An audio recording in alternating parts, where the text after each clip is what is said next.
a ruler who built his power on fear, lies, and hatred.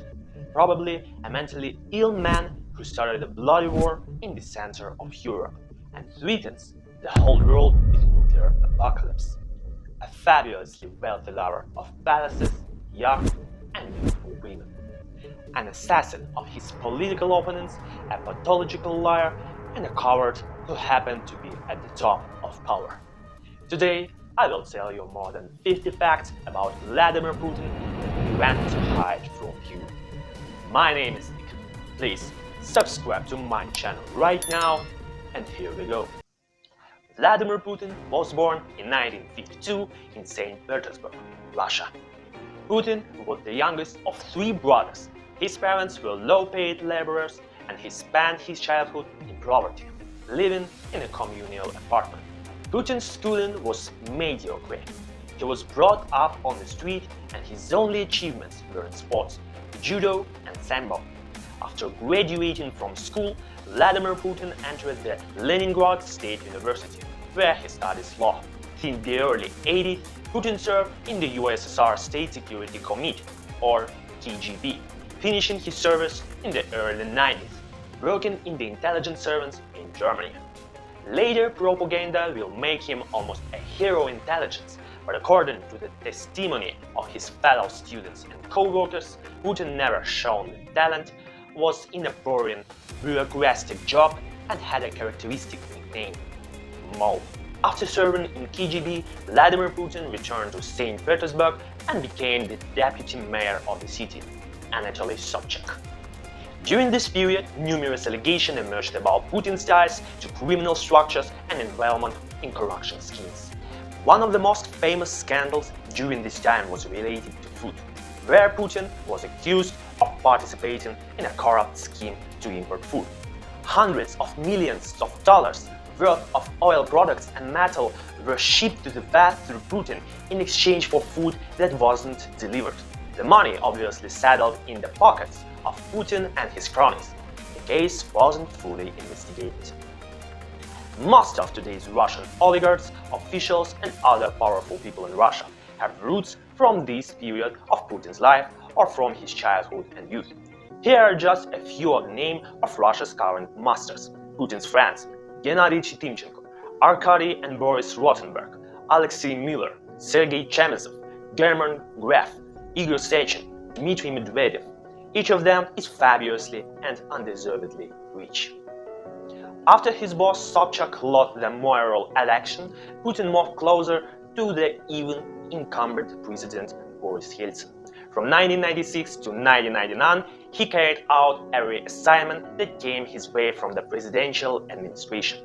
He went through a series of positions, starting as a rank-and-file member of the presidential administration, then the head of the FSB, and finally Prime Minister. On the 31st of December in 1999, Boris Yeltsin announced his resignation as president of the Russian Federation. He appointed Putin as his successor and immediately made him president.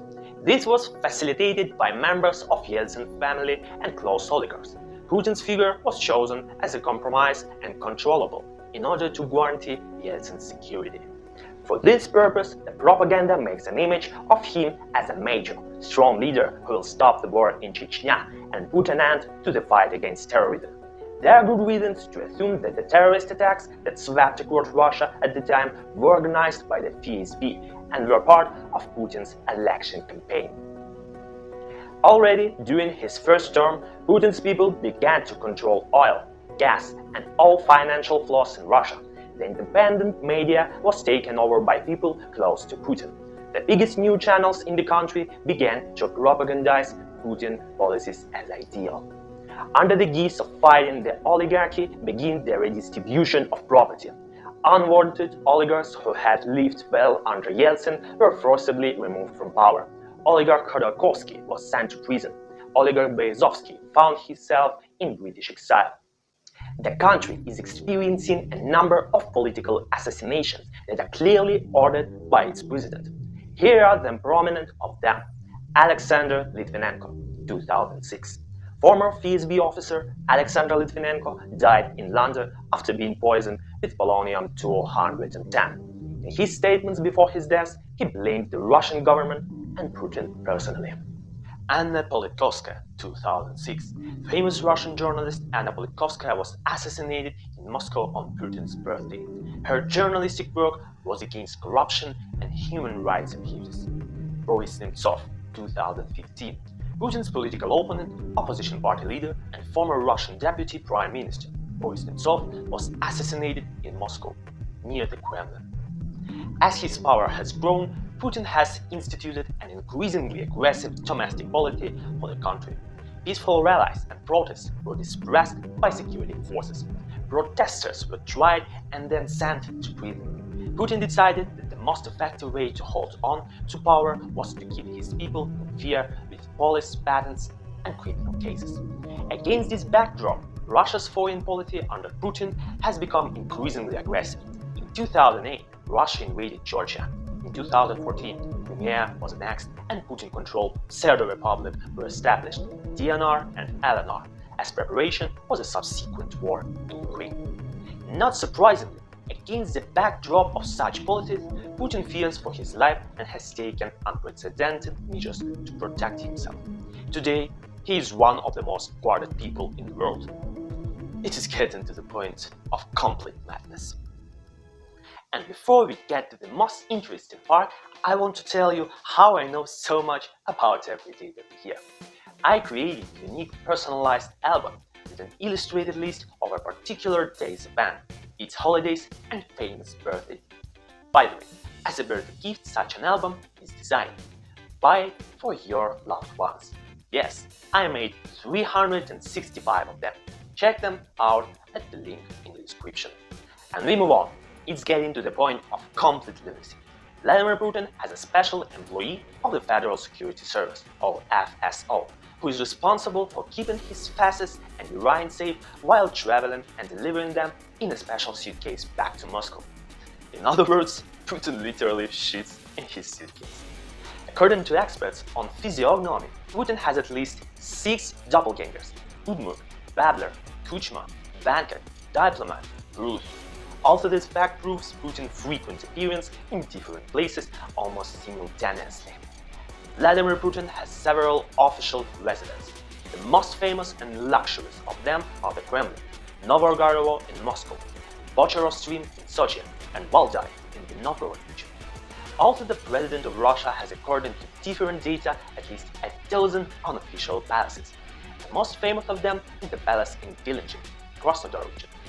In January 2021, opposition politician Alexei Navalny published his investigation Palace for Putin, the story of the biggest bribe, in which he details a building costing about $1 billion with an area of 17,000 square meters, which was erected for almost 15 years as a hookah lounge, casino, strip club, mud room, and aqua disco, being a vivid example of tastelessness and vulgarity. By the way, Putin first poisoned Navalny with the banned chemical weapon, Novichok poison, and then, when Navalny survived, put him in a jail on a made-up criminal case. Vindictive he is, very vindictive. The dictator also has at least 2 yachts. They are grateful, worth $190 million, and Shahrazad, worth $700 million. The second one, fortunately, has now been arrested by the Italian authorities. In the clothing that Putin wears can also be traced incredible modesty. There are mostly suits from Brioni, casual clothes from Loro Piana, shoes from John Love or Salvatore Ferragamo. At the same time, Putin officially owns a 77 square meters apartment, a 20-year-old Niva SUV, and a trailer.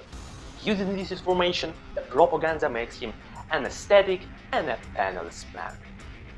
Vladimir Putin married only once to Lyudmila Putin. This marriage lasted from 1983 to 2013, and in which they gave birth to 2 daughters, Maria and Yekaterina.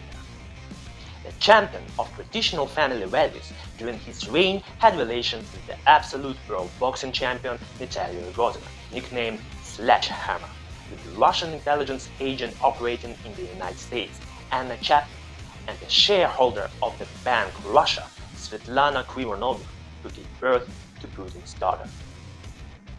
But, of course, the real Tsarina of Russia is rightfully considered to be Elena Kovaleva, a former Olympic gymnastics champion and now a media mogul and multimillionaire. She is rumored to have born Putin 3 children in 2015 and in 2019.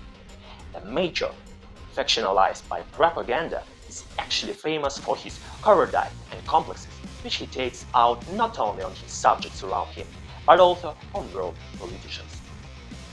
Everybody knows that Putin likes to be demonstratively late for meetings, putting his vis-a-vis in a humiliating position.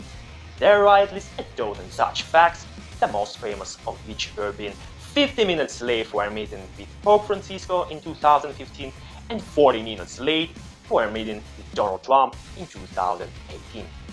German Chancellor Angela Merkel recounted that Putin, knowing her fear of dogs, once led his Labrador Pony into the negotiating room, frightening the Chancellor and thus pressuring her. Since 2020, Putin has been virtually isolated, first because of the quarantine, then because of the war in Ukraine. Rarely does he hold meetings separated from his interlocutors by a giant table, which has already become a meme. At the same time, in all meetings with the people, doppelgangers appear obviously. It is also known that the brave leader all this time practically doesn't climb out of his secret bunkers and hasn't even once appeared in person in the combat zone of the war unleashed by him. Putin's height is 165 centimeters. The dictator is complex by this fact and wears special shoes that add up to 10 centimeters of growth. Also in all photos, which are made by the official Kremlin, people of low, high and spatial angels are chosen for him. Putin is not only a pathological coward, but also a liar. They say about such people lies every time he opens his mouth. So it is for the rewriting of the constitution, raising the retirement age, annexation of Crimea and mobilization. It is simply amazing how many Russian citizens can fail to see this. Putin surrounds himself with people whose main virtue is loyalty. Putin's entire system is built not on competition, but on the ability to please the boss. This has led to the fact that in Putin's entourage there are simply no people who could object to the dictator or express their own opinion. That is why Vladimir Putin apparently suffers from some form of megalomania and considers himself perfect and infallible. Putin doesn't use a computer or smartphone, doesn't go online. All information comes to him in the form of folders with records of the administration or in personal conversations with trusted persons. And we talked about the quality of this person earlier. This is most likely the main reason for the insane war, which Putin started based on absolutely unreliable data and forecasts, which he received only because he wanted to hear such forecasts, and his entourage of psychopaths didn't dare to contradict him. That's what everyone told him, his advisors and the TV, which Putin loves to watch while listening to his own propaganda. It is said that in Russia all TV channels broadcast for a single viewer. As a result, we have a complete, having nothing to do with the real reality of nonsense, which is carried in full earnest by the leader of a nuclear power. Is Putin insane? I don't know. Psychiatrists should make an assessment. But we hear from Putin constant, unconvinced threats to use nuclear weapon, and we should take it as seriously as possible. The International Criminal Court in The Hague had issued an arrest warrant for Russian President Vladimir Putin on the 17th of March in 2023. And this is an undeniable fact. We are dealing with an international criminal, a brutal murderer who has caused unimaginable suffering to the people of Ukraine and holds most of the population hostage, threatening the whole world, you and me. And that's all for today. If you know more interesting facts about Vladimir Putin, write in the comments below and we will discuss it. Thank you for being with me. And as always, stay curious and stay informed. Bye bye!